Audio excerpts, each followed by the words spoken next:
democracy to destroy democracy. I wish now, in conclusion, to comment on an observation made before this committee yesterday by Mr. J. Edgar Hoover, the director of the Federal Bureau of Investigation. He described how the communists have reached out to employ the radio and the motion picture in their propaganda activities. In view of recent developments at home and abroad, I believe it essential for the Congress to outline a policy definitely fixing the status of communists and the Communist Party in the United States. The evidence is conclusive. The communists are a disruptive force in American industry and labor, and that their constant undercover movements are designed to create chaos and conflict and cripple our productive system in every way that they can. What most Americans want to know is whether these disruptive tactics are inspired and by the Soviet Russia, whether American communists owe their loyalties and allegiance to Russia. I think they do.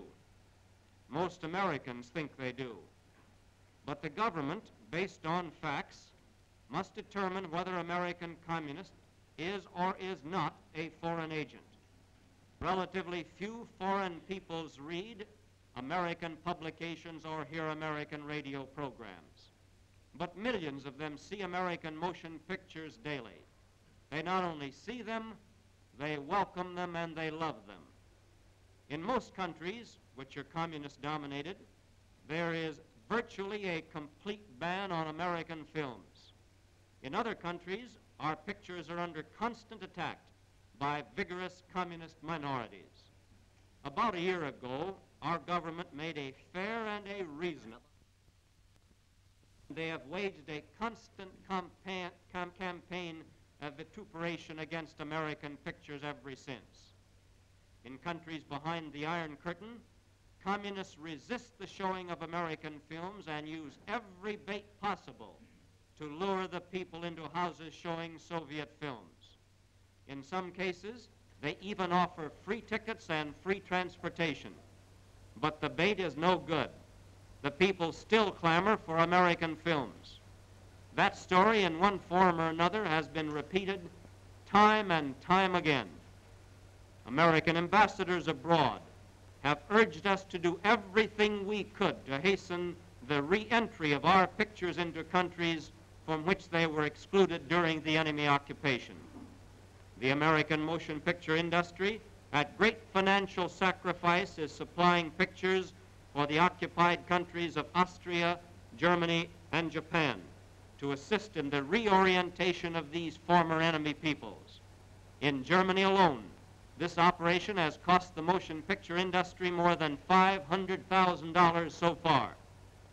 The industry can well be proud of this contribution to our national policy in former enemy countries. Pictures which are produced under a democratic form of government inevitably reflect democratic habits of thought and life and action. They are bound to convey some of the virility, the zest, and the joy of living which are characteristic of the life of our country. These are qualities which other peoples need most at this time, and these are the qualities which make American films hated and feared by communists everywhere. Well, I think Mr. Hoover undoubtedly had evidence to that effect, or he wouldn't have made the statement. But you don't agree with that, though? No, they're undoubtedly communists in Hollywood. I'm simply saying that their propaganda has not reached the screen. Then you mean to say that none of their propaganda can be found in any of our moving pictures shown in this country? Well, the best evidence that it isn't there, Mr. Chairman, is the fact that we're so bitterly hated by communists everywhere and bitterly fought by communists in all lands. But do you know any industry in the United States that isn't hated by the American communists? If it's a part of our capitalistic economy, I presume that it is. Mr. McDowell. I yield, my colleague. Why, of course. Those who are communists or communist sympathizers and who might use their positions to, in some subtle manner, affect the film script in some way. If the communists are members of labor unions, the labor unions have to handle that matter themselves because we employ workers through the labor unions in Hollywood. I understand that the unions are effectively attempting to stamp out communists and communism in their unions in Hollywood. If they are members of the talent guilds, we have contracts with them, and to discharge them or to discharge them would mean, of course, that we would be subject to contract liabilities in the courts. In other words, there is nothing which will enable us to discharge a person in Hollywood because he's a communist. But I think that the unions are effectively working at it. I believe that the guilds are effectively working at it. Don't you also think that a great deal of effective work can be done in the cutting room by management, where at least management is supposed to have the say-so? Management has a good deal of the say-so in the cutting room, of course. Other technicians who work for unions are in the cutting rooms also. And you mean that management couldn't override a technician if they felt a Why, technician had put in a could. communist line? Of course they could. Don't you think they should? Of course they should, and I'm sure that they do if they think that any communism is going into the films. Now, in your...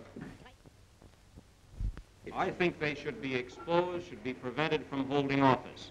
I think their very exposition would eliminate them. But I don't think, Mr. Rankin, we're ready for concentration camps yet in America. Men have to earn a living. I think if they are doing things which are conspiring or treasonable, they should be prosecuted and dealt with as criminals. And yet you say you would not prevent them, try to prevent them from making pictures or working in the moving picture industry, even though you knew they were communists. A man who works in the motion picture industry, unless he directs the plot or cuts the film, hasn't very much to do with communist propaganda in the films. Mr. Rankin, before you came in, I said that unquestionably, in my opinion, there were communists in Hollywood, but that they had not had an effect upon the American film because we are hated in every land in the world in which communism holds sway. Who's hated? The American motion picture industry, where we are forbidden in most of the countries behind the Iron Curtain. We are forbidden and fought by communist parties in every land in the world. Well, Mr. Johnson, they don't have to hold office, even in a labor union, to be Oriental communism and Western civilization. Someone yesterday or day before, 2 days ago, described Stalin as the Genghis Khan of the 20th century. I thought that put it rather bluntly. But we are today in a deadly conflict between those two ideologies. And there can be no compromise Mr. Rankin, in this country. I hope that you're not impugning in any way the American activities of the motion picture employers in Hollywood. I am some of them, I'll say. Well, I want to tell you right now that there is no group of more American people in the country than are those in Hollywood.